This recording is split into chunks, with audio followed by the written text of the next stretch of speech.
আজকের এই সরকারের কাছে আবেদন করব এই ধরনের ভ্যানগুলো যেন প্রত্যাহার করা হয়। এই ভ্যানে করে আমাদেরকে আনানো হয়েছে, অনেক কষ্ট হয়েছে। তারপরে বলবো 17 বছরে একটা মানুষের জীবনে যে প্রাইম টাইম, আজকে আমার বয়স 74 বছর। এই 17 বছরে আমার জীবনের সমস্ত কিছু এই আওয়ামী সরকার কেড়ে নিয়েছে, ধ্বংস করে দিয়েছে। আমি না, শুধু আমার মতো বাংলাদেশে বহু নেতা কর্মীর জীবন শেষ করে দিয়েছে, বহু নেতা কর্মী। আমি আজকে হয়তো আপনারা দেখলেন যে আল্লাহর রহমতে 17 বছরের পরিশ্রম, আল্লাহর রহমতে এই রায় আমরা অর্জন করেছি। এই 17 বছরে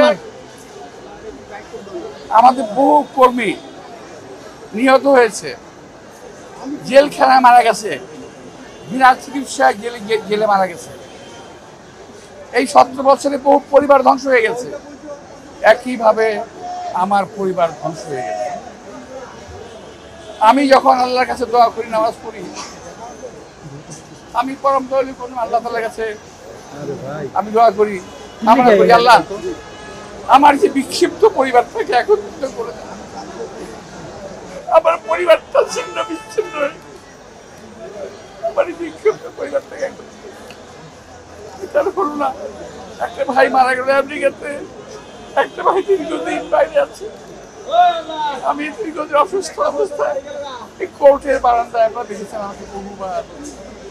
আজকে এখানে যারা আছে সকলেই আমার মতো কম বেশি ভুক্তভোগী, কেউ কম কেউ বেশি।